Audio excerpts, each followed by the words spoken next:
जय हिंद। एक बार फिर से स्वागत है आपका डेली करंट अफेयर्स की क्लास में। इसी के साथ आज की क्लास यहीं से स्टार्ट करते हैं। आज पहला खो खो विश्व कप 2024 जो कि भारत ने जीता है। जेंट्स और फीमेल और मेल ने दोनों ने ही पहला विश्व कप 2025 का जीता है। इसी के साथ आगे बात करते हैं इसके विशेष चर्चाओं पर। जैसे कि भारतीय पुरुष या महिला टीम ने 19 जनवरी 2025 को नई दिल्ली के इंदिरा गांधी स्टेडियम में खो खो विश्व कप के पहले संस्करण में दोनों टीमों ने फाइनल नेपाल टीम को हराकर जीता है। भारत और भारतीय महिला और पुरुष दोनों ने 19 जनवरी 2025 को नई दिल्ली के इंदिरा गांधी स्टेडियम में खो खो विश्व कप का पहला संस्करण में दोनों टीमों ने फाइनल में जो कि नेपाल की टीम को हराया है। और दोनों नेपाल की टीम फीमेल और मेल दोनों ही फाइनल से बाहर हुए हैं। इसी के साथ आगे इसी भी बात करते हैं। खो खो विश्व कप का पहला संस्करण 13 से 19 जनवरी 2025 को नई दिल्ली के इंदिरा गांधी इंडोर स्टेडियम में नई दिल्ली में हुआ था। उपराष्ट्रपति जगदीप धनखड़ ने पहले संस्करण का उद्घाटन किया।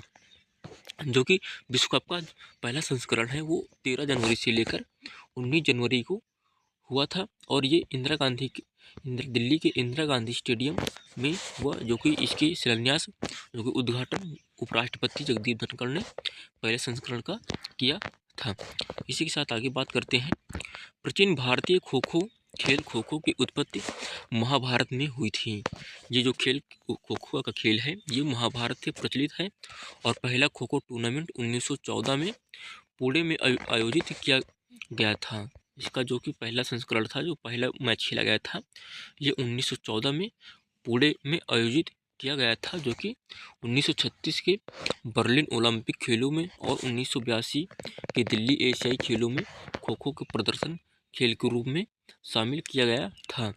देखिए जो ओलंपिक है उसमें 1936 में और दिल्ली एशियाई खेलों में 1982 में इस खेल को शामिल किया गया था और इसे प्रदर्शन खेल के रूप में भी शामिल किया जाता था। इसी के साथ आगे बात करते हैं। पुरुषों के लिए पहली अखिल भारतीय खो खो चैंपियनशिप 1959 से 60 में आंध्र प्रदेश के विजयवाड़ा में आयोजित किया गया था। ये जो पुरुषों की पहली अखिल भारतीय खो खो चैंपियनशिप थी ये 1959 से 60 के बीच आंध्र प्रदेश के विजयवाड़ा में आयोजित किया था। जब महिलाओं के लिए राष्ट्रीय चैंपियनशिप 1960 और 61 के महाराष्ट्र के कोल्हापुर में खेली गई थी। ये महिलाओं के लिए 1960 और 61 में महाराष्ट्र के कोल्हापुर में ये चैंपियन खेली गई थी। इसी के साथ आज आपको वन लाइनर क्वेश्चन कराएंगे, जो कि ये एग्जाम के लिए महत्वपूर्ण वन लाइनर रहता है। जैसे इसमें सीधे आपके प्रश्न बनते हैं। इसी के साथ आज के प्रश्न यहीं से स्टार्ट करते हैं। त्रिपुरा में आज कोक बोरोक दिवस मनाया जा रहा है, जो राज्य की आधिकारिक भाषा को बढ़ावा देने के लिए समर्पित है। ये कोक बोरोक दिवस त्रिपुरा में मनाया जा रहा है। ये दिवस आधिकारिक रूप से भाषा को बढ़ाना है, इसी के लिए समर्पित किया जाता है। राष्ट्रीय आपदा मोचन बल आज अपना 19वां स्थापना दिवस मना रहा है। 19वां दिवस कौन सा मना रहा है?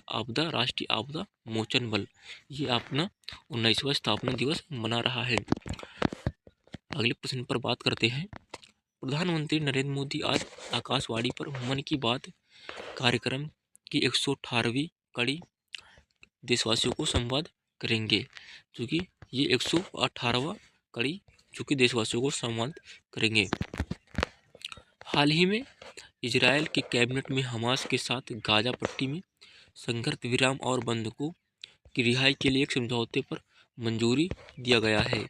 ये आपका इजरायल और हमास के बीच में एक महत्वपूर्ण बैठक थी, जो कि रविवार को ये मंजूरी हुआ बैठक हुई है। इसमें ये हमास और इजरायल के बीच जो कि गाजा पट्टी के विवाद था वो रोकने के लिए इस पर बैठक हुई थी। इसी के साथ आगे बात करते हैं।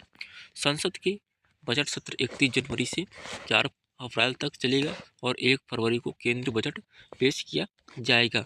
ये आपका अति महत्वपूर्ण रहता है कि संसद का बजट किस तारीख से किस तारीख के बीच चलाया जाता है। ये आपका 31 जनवरी से लेकर 4 अप्रैल तक चलाया जाएगा और 1 फरवरी को एक केंद्रीय बजट पेश किया जाएगा। इसी के साथ आगे बात करते हैं। केंद्रीय मंत्री जयंत सिंह चौधरी ने नई दिल्ली में solar mobile van training units का शुभारंभ किया है। और आप लोगों को बता दूं कि ये जयंत चौधरी जो हैं ये कौशल विकास के भी मंत्री हैं। मंत्रालय इनको कौशल विकास का मंत्रालय इन्हीं के पास है। और ये सोलर मोबाइल वैन का ट्रेनिंग यूनिट्स का भी शुभारंभ हाल ही में नई दिल्ली में कर दिए हैं। इसी के साथ आगे बात करते हैं। केंद्रीय विज्ञान और प्रौद्योगिकी राज्य मंत्री डॉक्टर जितेंद्र सिंह ने कठुआ के सांसद खेल स्पर्धा में वर्चुअल उद्घाटन किया है। ये प्रौद्योगिकी राज्य मंत्री केंद्रीय विज्ञान डॉक्टर जितेंद्र कुमार ने कठुआ में सांसद खेल स्पर्धा को वर्चुअल उद्घाटन किया है। वित्त मंत्री निर्मला सीतारमण 1 फरवरी को केंद्रीय बजट पेश करेंगी। ये आपकी वित्त मंत्रालय इन्हीं के पास है, जो कि 1 तारीख को 1 फरवरी को ये आपका केंद्रीय बजट पेश करेंगी संसद में। इसी के साथ आगे बात करते हैं। राष्ट्रीय युवा दिवस के अवसर पर विभिन्न कार्यक्रमों का आयोजन किया गया है। ये आपको ज़्यादा महत्वपूर्ण नहीं लग रहा है। उत्तर प्रदेश के कानपुर में भारतीय रेल का एक नया सौर ऊर्जा संयंत्र स्थापित किया गया है। ये आपका कानपुर उत्तर प्रदेश में है। इसे हम स्वर्णिम चौराहा के नाम से भी जाना जाता है और ये राजमार्गों के नाम से भी जाना जाता है। ये दलहन उत्पादन में भी सर्वप्रथम है कानपुर आपका। ये यहाँ पर आपका भारतीय रेल का एक नया सौर ऊर्जा संयंत्र स्थापित किया गया है। आज दुनिया में पेंगुइन जागरूकता दिवस के रूप में मनाया जा रहा है, जिसका उद्देश्य पेंगुइन के संरक्षण के प्रति जागरूकता बढ़ाना है। ये आपका पेंगुइन जागरूकता दिवस, इसके यहाँ पर जैसे पूछते हैं कि ये इसका उद्देश्य क्या रहता है। इसका उद्देश्य पेंगुइन के संरक्षण के प्रति जागरूकता को बढ़ाना है। इसी के साथ आगे प्रश्न पे बात करते हैं, जो कि विश्व आर्थिक मंच की 55वीं बैठक आज से स्विट्जरलैंड में दावोस में शुरू हो रही है, जिसमें समावेशी विकास और डिजिटल क्रांति के भारतीय मॉडल पर चर्चा होगी। जो कि ये विश्व आर्थिक मंच है, इसकी 55वीं बैठक आज स्विट्जरलैंड में दावोस में बैठी होगी, जिसका समावेश और डिजिटल क्रांति से भारतीय मॉडल पर चर्चा होगी। जो कि भारतीयों ने जो भी मॉडल वहाँ पर पेश किया होगा, वहाँ पर इन सब चीज़ों पर आज चर्चाएं होंगी।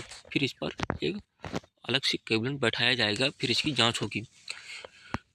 डाक विभाग भारतीय संविधान अंगीकार करने के 75 वर्ष पूरे होने के उपलक्ष्य में आज नई दिल्ली में 3 दिवसीय समारोह आयोजित हो रहा है। ये भारतीय डाक विभाग संविधान को अंगीकार करने के 75 वर्ष आज पूरे हो गए हैं। EPFO के सदस्यों के लिए प्रोफाइल अपडेट करने की ऑनलाइन प्रक्रिया को सरल बना दिया गया है।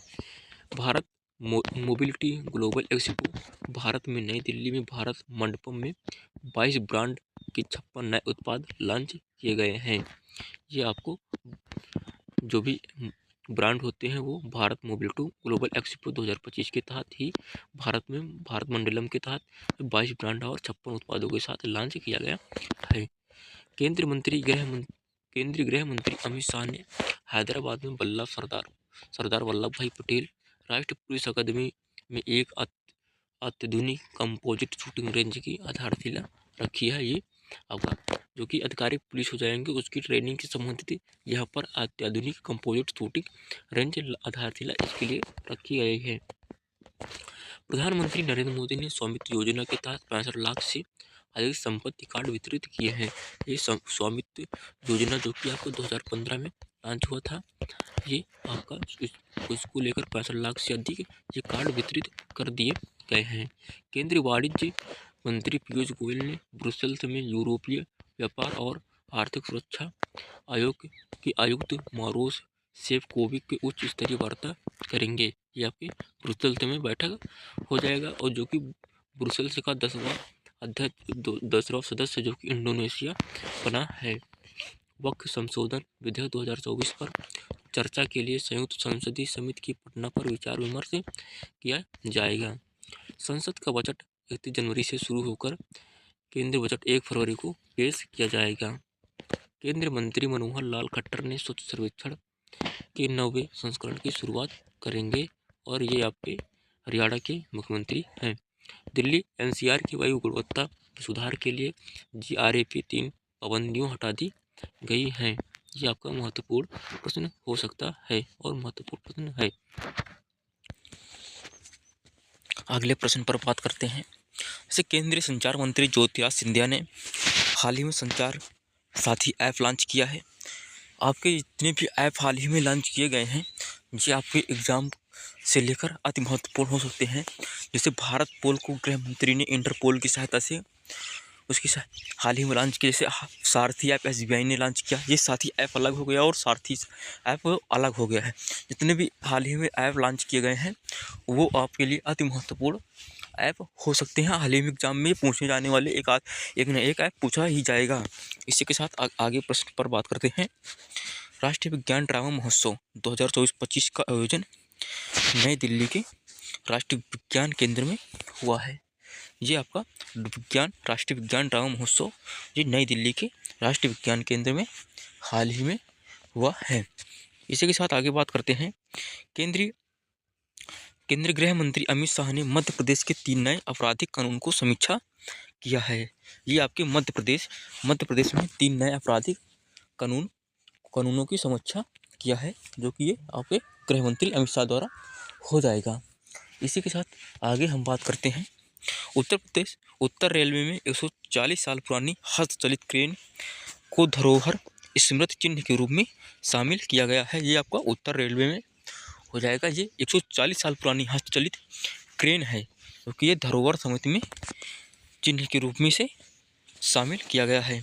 ये आपके आज के वर्ल्ड लाइनर 26 क्वेश्चन थे। आप लोगों को क्लास कैसी लगी है ये कमेंट में आप लोग ज़रूर बताना। अगर चैनल पर नए हैं तो चैनल को सब्सक्राइब जरूर करना। इसी के साथ आज की क्लास यहीं पर रखते हैं। जय हिंद। और आप लोगों को कल एक प्रश्न दिया था, उसका आंसर अभी आप लोगों ने कमेंट नहीं किया है, वो कमेंट में ज़रूर बताना। और आज का एक प्रश्न है कि गंगा नदी को राष्ट्रीय नदी कब घोषित किया गया है और इसकी लंबाई कुल कितनी है और कितने राज्यों से ये होकर गुजरती है, ये आप लोग कमेंट में ज़रूर बताना। इसी के साथ आज की क्लास यहीं पर रखते हैं। जय हिंद।